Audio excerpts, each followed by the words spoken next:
Hello everyone, this is Cafe-Interview.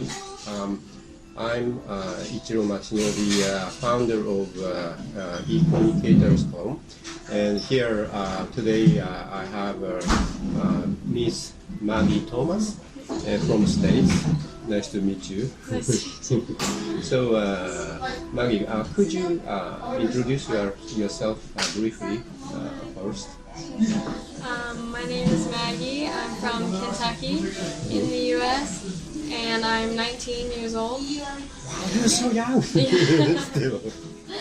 Wow. And right now I'm a study abroad student at Hokkaido University. Mm-hmm. So how long have you been in Hokkaido? This time about 2 years. About 2 years. So what kind of program you are in at Hokkaido University? It's called the Modern Japanese Studies Program, and it's about Japanese politics, history, culture, and it's for a very small number of foreign students to learn both English and Japanese. Wow, it sounds really complicated. Yeah, it can be difficult. Really? Yeah. Oh, okay. So I think it's I understand it's a kind of intensive course. So you learn Japanese and also all those subjects. So what kind of subject do you said you learn about Japanese history, politics and stuff, but could you give me some example, more concrete example?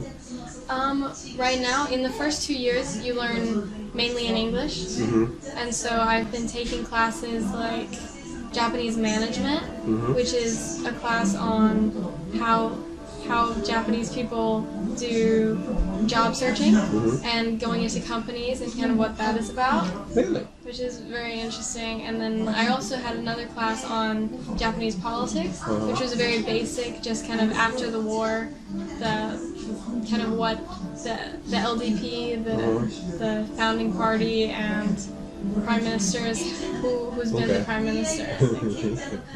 So you thought you found them kind of interesting? Yeah, I did. Okay.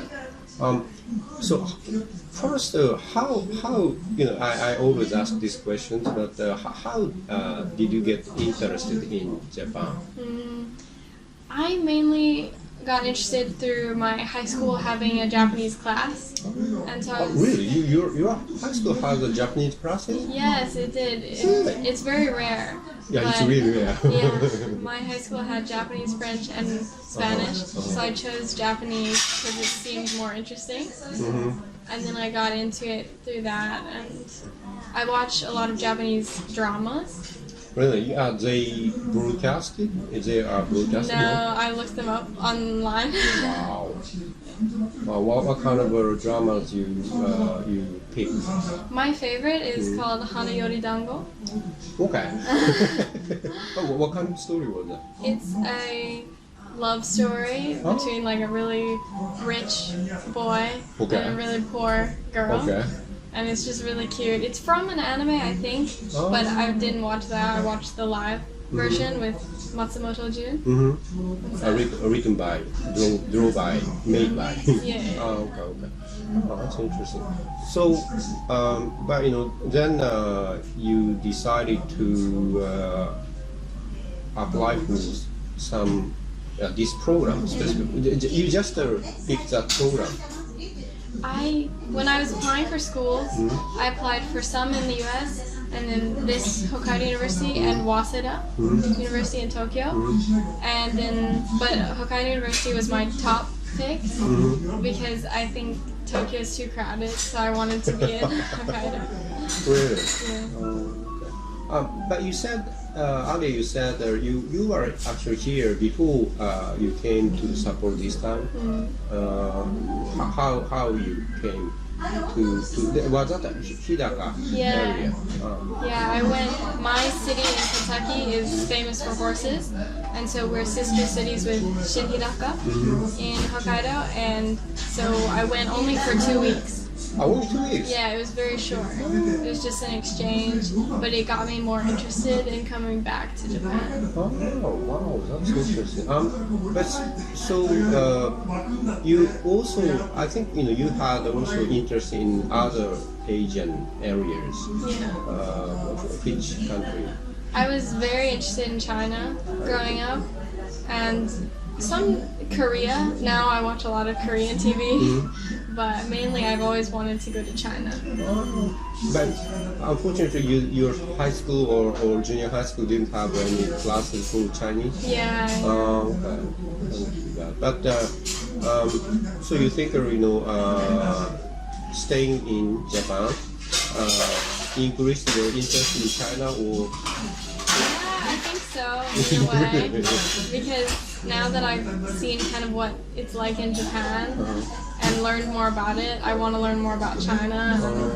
Because I lived in China 2 summers ago for about 3 months. 3 months? Yeah. That's a long time. Yeah. Where was it? It was in the southern part near Guangzhou. It's called Zhuhai, and I loved it so much. Really? So I'd love to go back.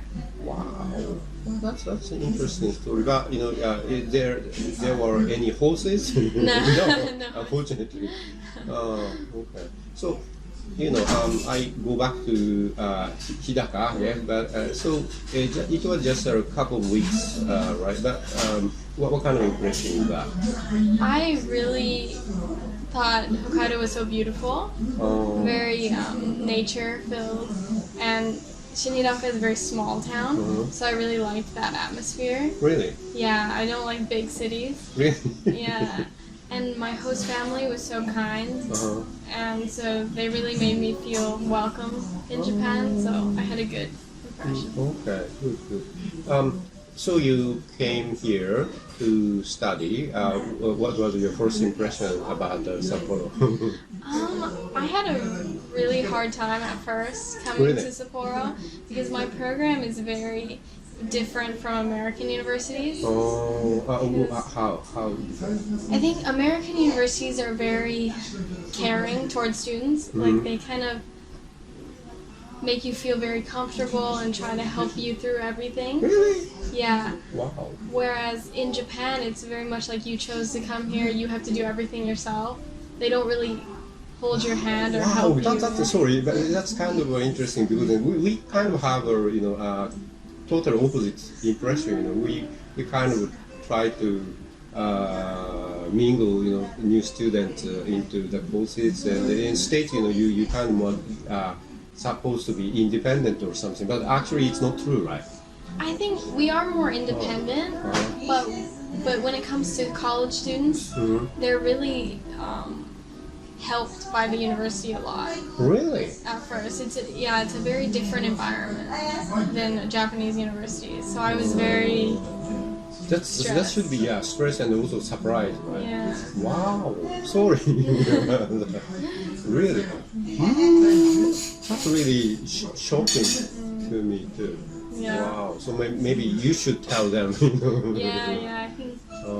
So back in Kentucky or America, you had someone, some expert or someone who you can talk to if you have any problems at college or something. In the U.S., yeah, if you they have a lot of guidance counselors, and you can talk to them and get help with classes and everything. But here, I don't know of anyone to talk to. Really? Yeah. That was unfortunate. Okay. So that you had this hard time, but you kind of overcame. Yeah, I think after the first year was not very good for me. I didn't really like it. I thought about leaving, but then after that, I got more friends and started doing part-time work. So I enjoyed it more. Okay, that's relief. Yeah. And so you said you learned a lot about Japanese politics and economics. what kind of things you kind of, of course you had a good impression and bad impression about Japan, and could you tell me some examples? About Like politics? you like about it could be more general, but what kind of things you like about Japan and I like the safety of Japan the most. I think the U.S. is known for being quite dangerous, I think. And you think it's true? It's dangerous in the US? It's quite dangerous, I think. I mean, I hear gunshots at night, a lot of gang activity and things. Even in Kentucky? Even in Kentucky, which is really sad. So coming here and being able to walk alone at night and just kind of feel very safe is very nice. Wow. But Kentucky, sorry, I kind of can't focus on one thing, but Kentucky is more like kind of calm area, not calm area. It's not a proper word, but I didn't think there are a lot of criminal activities going on over there. Yeah, it's not as bad as some places, but there's a lot of drugs, trafficking, and shootings and things. Really? Yeah, it's getting quite bad in all of the states, I think. Why do you think? I have no idea. I think it's just we have more guns than most countries, and drugs coming in from Mexico. They come here, and I don't know what the problem is per se, but yeah. Actually, so most of the drugs come through Mexico or come from Mexico. I think so. That's what we are told. Wow. So you are pro-Trump? No, I'm not really. Yeah, he's trying to build the wall or something, right? Right. Yeah, but what do you think? It's you need to have more strict rules or strict policy about that. You think? I think it's a very difficult question. I think there's no need for guns. Like most countries, they're outlawed. I think that's better. But at the same time, I don't think that our borders should be completely open. And I think that's what the Democratic side wants. But I think that's a bit much. So I kind of lean very middle, not right or left. In the middle. Okay. Wow. That's really interesting. It's like that's really interesting. But so I'm coming back to Japan. So, what do you think about Japanese politics generally? I think Japanese politics is very interesting in that it's only one party has kind of ruled for most of the time since the war, which is so different from the U.S. where we have two parties. I mean, it's not perfect, but I think the people of Japan are quite complicit with the government. People don't seem to vote that much or really care as much about politics. You got that impression? Yeah. So it seems alright, I think. You think Japanese people should have more interest in elections or also politics, you think? I mean, maybe if they're unhappy with how the government is working, then I think they should have more ability to change it. But if they're okay with how things are, then there's no need to. Okay. Yeah, but you yourself, what do you think about Japanese policy? You think our policy is good enough or I think reasonable enough? I think they're pretty good, actually. Really? Yeah, I think the Japanese political sphere is quite good still compared to the U.S. right now, which is kind of a mess. What is the mess, you think? I think the divide between Democrats and Republicans is very bad because people get very heated and angry, and there's no need for it.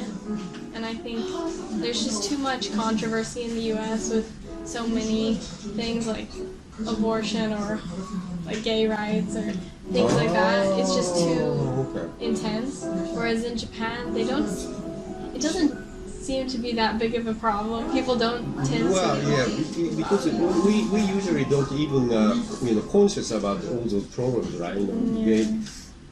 I don't know. Traditionally, we have gay people anyway, and I don't know. Culturally speaking, we might have accepted that quite a long time ago, or not. But in States, you have quite a stronger conflicts about that. Yeah. Right.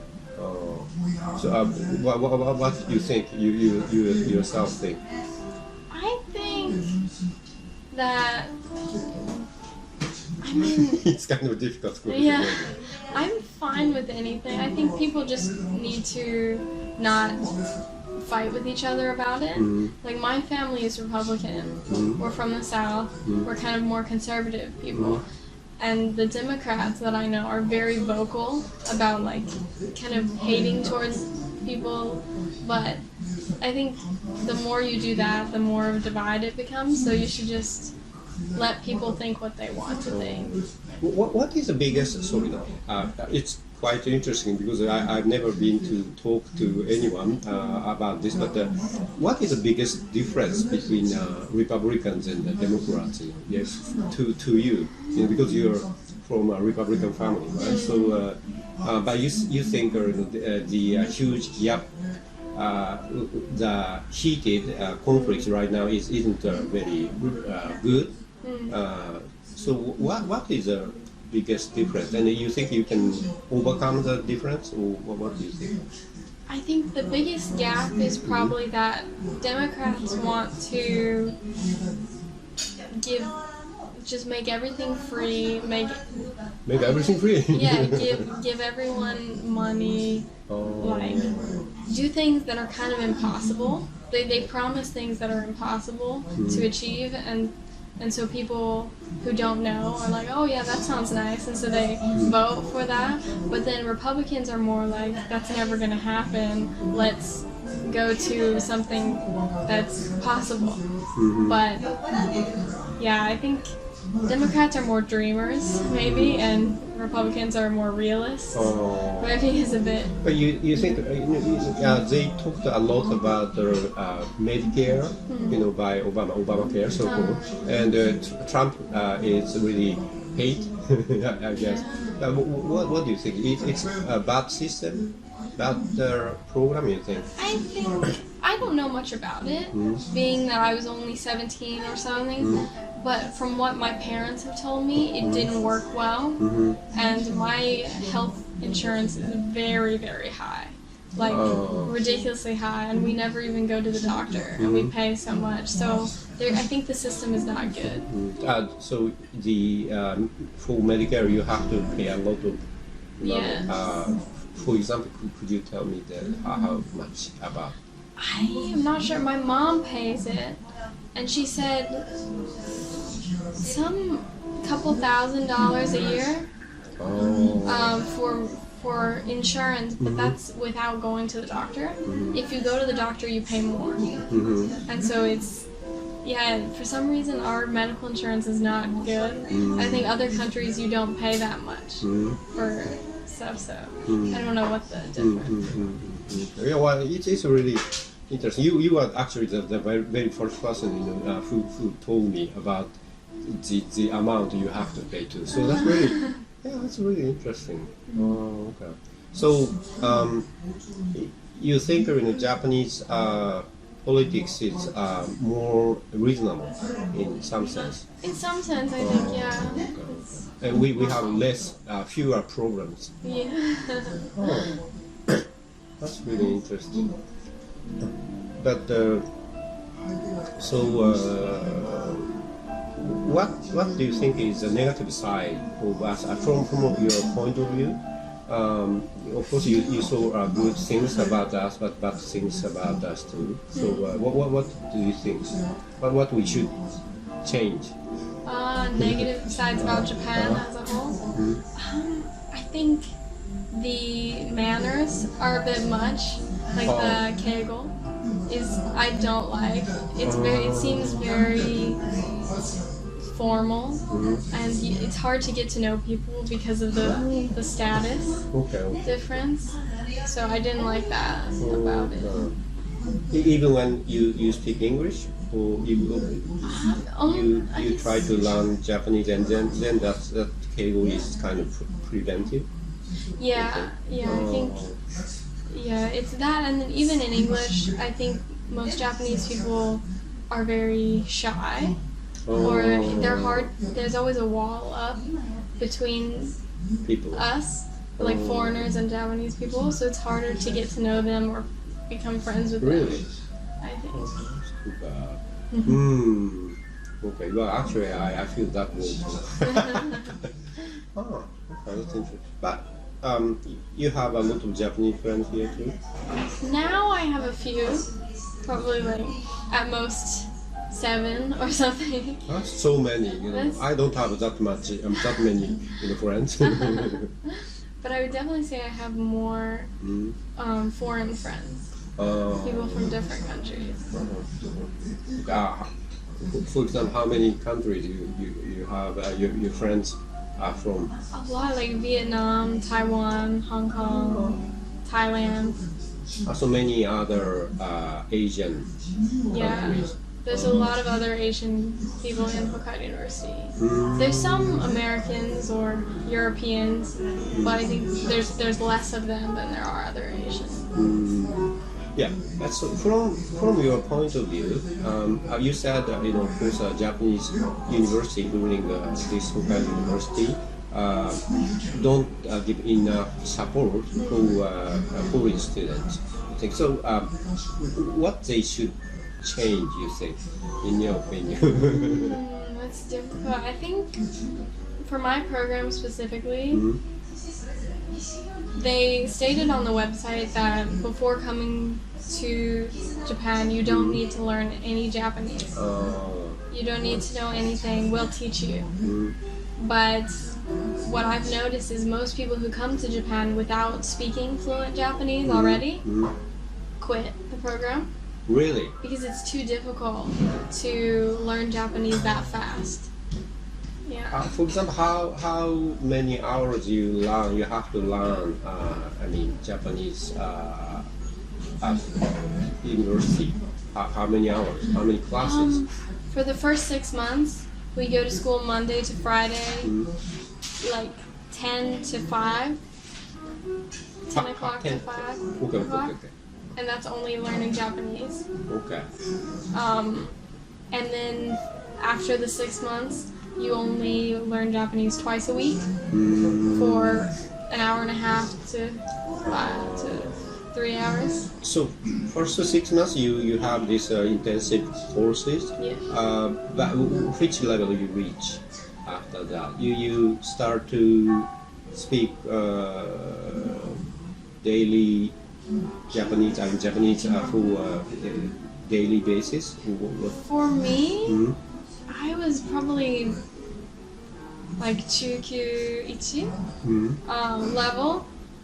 Like Chukyu Ichi level means you can carry conversation with Japanese in daily life. I never did. You never did? I never used Japanese outside of class. Why? Really?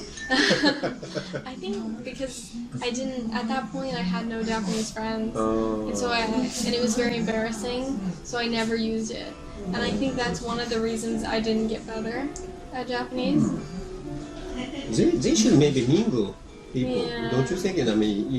Those are foreign students also have chances to contact Japanese students. Yeah. That's actually right? Yeah. Wow. Oh, really? So you didn't have that chances to use so for 6 months, and then after that you had only 2 classes or something. Yeah.